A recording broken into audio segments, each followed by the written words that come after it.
Hey everybody, my name is Brian Markowski, and today I'm going to be reviewing a New York Times article called How Exercise May Help Memory Grow Stronger. So a New York Times article was released on February 21st, 2018, which was based off a primary research article called Running Exercise Mitigates the Negative Consequences of Chronic Stress on Dorsal Hippocampal Long-Term Potentiation in Male Mice. This study was conducted by BYU and led by Dr. Roxanne Miller.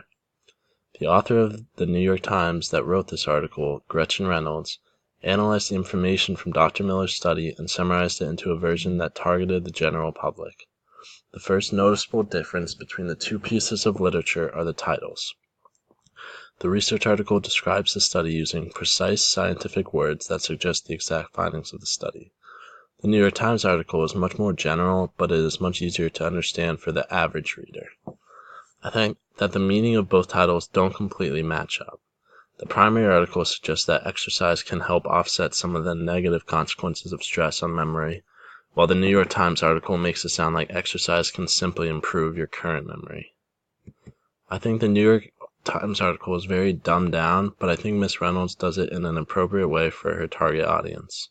The study was very extensive and revolved around a lot of neuroscience terms that many people are probably unfamiliar with. Ms. Reynolds tried to take away the major points from the article instead of diving into the details.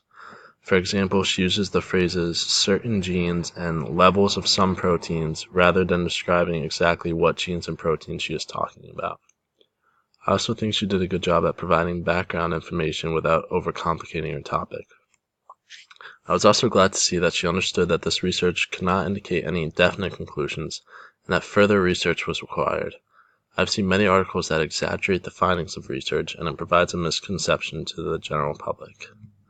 Overall, I thought the article was well written, but I did find a few possible critiques. First, I thought Ms. Reynolds used too many strong adjectives throughout the article. She may have made it seem like some pieces of information were more important and significant than they actually were. For example, she said that mice seem to enjoy running and eagerly covered 3 miles a day, which came across as a little misleading without any true evidence to back up her statement.